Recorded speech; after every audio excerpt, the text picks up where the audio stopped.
Hey everyone, this is Saito, and what has happened with Wuthering Waves is insane. So this thing with Kuro Games is pretty interesting because we will see no more new characters in the test servers. This means that new characters like CARTETHYIA will not be there, and that also means that there will be no more leaks. They just did the thing, they just pressed the nuclear option, now we will never get any more leaks. Or so we thought, because they leaked CARTETHYIA themselves. So before we start, please consider to subscribe, because once we reach 500 subs I will make a special giveaway, where I'll give out a few welcome moons, and now let's get to the video. So the main issue is that just with Genshin, Star Rail, Zen Lesson Zero, Wuthering Waves is also a game that uses these test servers with new characters, and it always results in them just getting leaked like months before we actually get the character, like a month before. So some people like this, some people don't like this, but I feel like Kuro Games doesn't like it that much, because they just said that from now on every test server will never have new characters, so when there will be a new character they will not just let it be publicly. So I guess the character might have some bugs at the release, but at least nobody will know even how they play, and that actually could be a pretty nice thing. It could keep the mystery around the character and you might just not get spoiled like months before. So that would be a nice maneuver if they didn't leak the character themselves, because CARTETHYIA got officially leaked on Twitter by themselves. You can see a 30 seconds recording of her, and yeah, it is sick, it is very sick. And they even said that she will be released in the version 2.4, which is very soon. I thought that we might get something else in the version 2.4, but nope, this is just CARTETHYIA. And honestly, like personally, I'm not sure if this was an actual good idea, because like, I don't know, maybe at this point just don't leak anything else anymore. But it's also true that by leaking characters they are keeping around the hype, and that is very important for these companies, I suppose. Because otherwise you just risk people just not wanting to even play the game anymore, because if they see no new characters in 40 days in a row, yeah, they might start thinking that they just want to play another game. So I do understand it, and it's also pretty nice to just see some new characters a bit more often, even because they maybe not always show just everything about them, maybe they just show like the skill and the ultimate and that's it. So there is still a lot of them to unveil, and that is nice. But yeah, you can just tell me in the comments if they should have done this or if they should have just kept the whole character hidden. But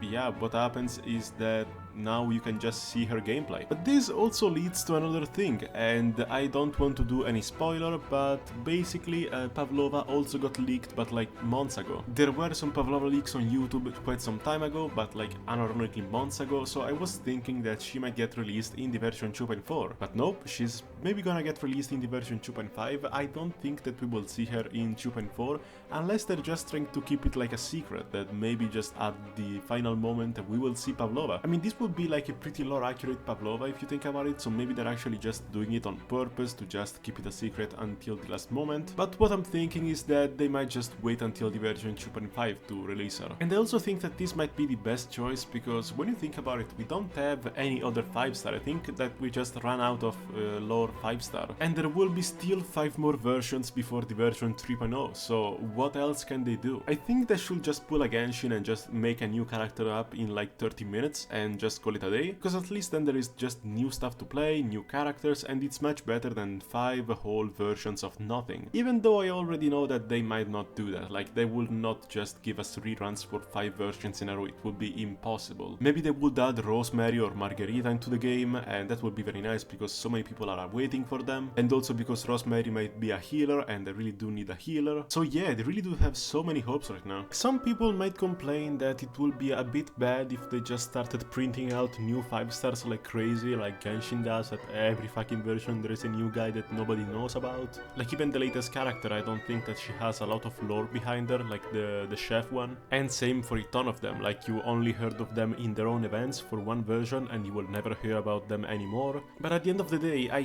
think that it's also a pretty nice thing, simply because then you have more stuff to think about. Just the fact that if you have more characters, then it does get a bit better at the end of the day, especially if they do have a nice gameplay. Like that's what I'm thinking. I think that it is important that they're lore accurate and stuff, but it's also nice that they're just new characters with fresh kits. I think that's what also matters a lot. But for the 4-stars, I do think that it's a big problem, honestly, because we haven't seen any new 4-stars since the version 1.3, which is a lot when you think about it. Like we do need a lot of 4 stars. It's true that this game gives you a lot of 5 stars at the end of the day because of less PT and stuff like that, but just having more characters and them being 4 stars, so being more accessible, also seems very nice. If anything, it's almost better than we can get so many 5 stars, because with the 4 stars they will just try to make them more unique, more powerful, just so they can match the 5 stars. So yes, it could really mean a lot. At the end of the day, I think that what matters the most in these things is the gameplay. At least I am someone who thinks like that.